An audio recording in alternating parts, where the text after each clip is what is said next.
Stat 1150. Now, following up on the previous two videos, the first problem we did a confidence interval for proportion, and what we examined was the percentage of C fans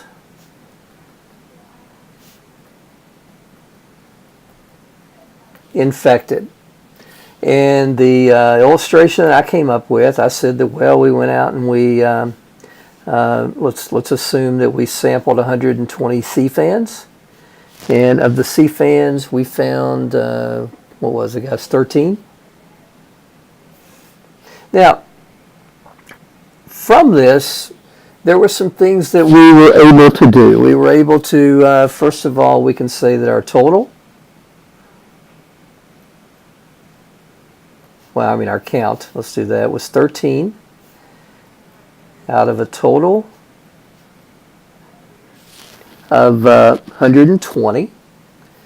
We can say that our sample proportion, which is p hat, would be equal to 13 out of 120. I've got that someplace, but it's what, 0.108. We also know that we could find our standard error by taking the square root of 0.108 times 1 minus 0.108. I can do this in my head. Maybe you can't. That's why I'm doing it here. Over my total sample size, which is 120.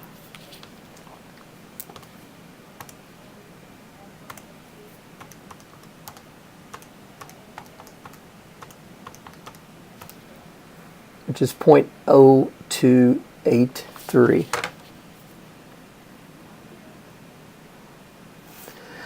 And we saw that our confidence interval was 5.2% to 16.4%.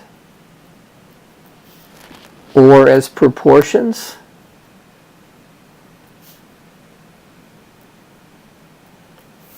.164. All right, you remember that? Hopefully you do.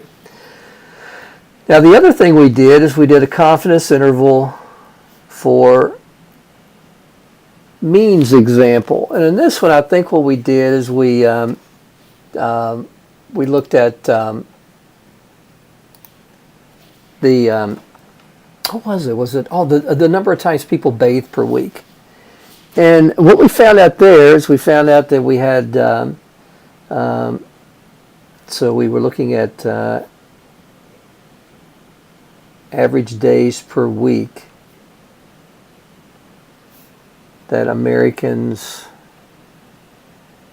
bathe. I'm pretty sure that's what we did. Yeah, I do, because I see now I've got the stuff right here. So what we did is we sampled 35 people, right? We found out that we had a sample mean of 3.7, and we had a standard deviation of 2.3. Now, from that, we can determine that the standard error is equal to the standard deviation over the square root of n. So this is 2.3 over the square root of 35. It's easy to calculate. You don't need a fancy calculator to do any of this. You can go to Walmart and buy you a $2.99 calculator to do this. So 0.3888 is the standard error. We also finally found that the confidence interval, let's see if I can find it here, was 2.91 up to 4.49. Now, we don't have percentage and decimals up this option down here. This is just an average. 2.9 days. You can't do this, okay? It's just a number. It's an average. Percentages can be represented by proportions or percentages. Means can be represented by means. Now, what I want to show you how to do is I want to show you how to work these problems using Statcrunch. And you're going to see these big old fancy schmancy these big old fancy schmancy formulas that I gave you.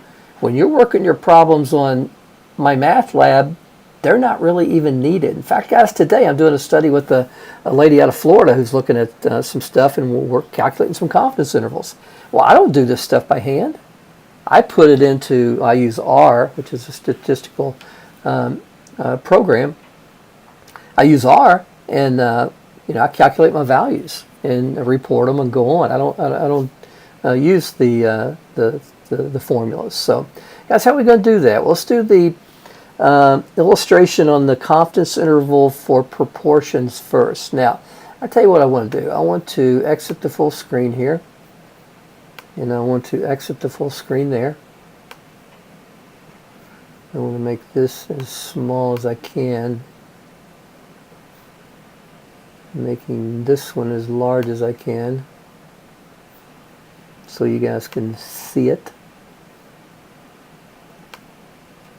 Alright, I guess hopefully you can see that. Alright, so to do the first problem, what I would do is I would go to Stat,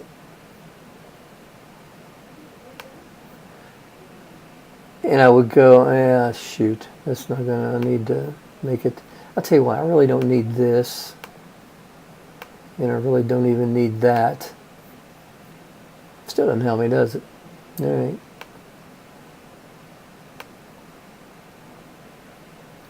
Alright, so let's go to Stat. Go to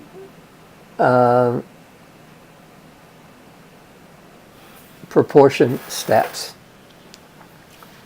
Right, makes sense. Looking for a confidence interval for proportion. So we go to proportion stat. Guys, what we want is one sample. And what we have is we have summary, because I gave you the summary of the statistics. 120 CFANs, 13 were infected.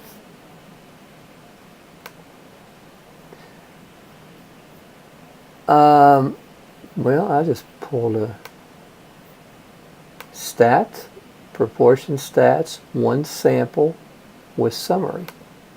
Okay. So number of successes, in this case, it's kind of weird to say that finding a CFAN that's infected is a success, but success is meant, more broadly speaking, what you're measuring. How many of the total that you sampled had what you're measuring. So in this case, it was 13. Number of observations would be 120. Now, guys, you're going to learn about hypothesis testing coming up, but right now we're doing confidence intervals. So you want 95%, because that's what we did over here, and you want the standard walled calculation. Go to compute, and guys, look what you get. The first thing you get is the count, which is 13. Well, we had that. Next thing you got is the total. Well, we had that. The next thing you get is the sample proportion. Well, we had that. Next thing is the standard error. Well, we had that. Next thing you get is the lower limit. That's the left bound of your confidence interval. And the next thing you get is the right bound, the upper limit, as it demonstrated here on, or I'm sorry, as listed here on Statcrunch, for the upper limit of your confidence interval. See how easy this stuff is? I mean, Statcrunch did it, what, in 1/50th, or probably not that much, but 1/20th the time it took us to do all that stuff on those complex formulas. Statcrunch does it very quickly. This guy's just as easy to do for the confidence interval for means. You don't have to find all that T-critical stuff. It's going to do all that calculation for you behind the scenes. Go to Stat, go to T-Stat, go to one sample, and guys, we have a summary. Now, if I had the 35 numbers, I could type the 35 numbers, and I'm going to illustrate that in the next video. I could type those 35 numbers over here under variable 1, but I don't have that. I got the summary. So t-stat, one sample with summary. Now, the sample mean was 3.7. Sample standard deviation was 2.3, right? Our sample size was 35. You might say, now, where do I put in degrees of freedom? You don't need to. It's going to calculate that behind the scenes. Confidence level, let's do 0.95. We don't need any of that other stuff. Compute. And guys, look what you got. Well, you get starting right here where I'm circling. You got a mean of 3.7. It doesn't report the standard deviation. It reports the standard error. Then it reports the degrees of freedom.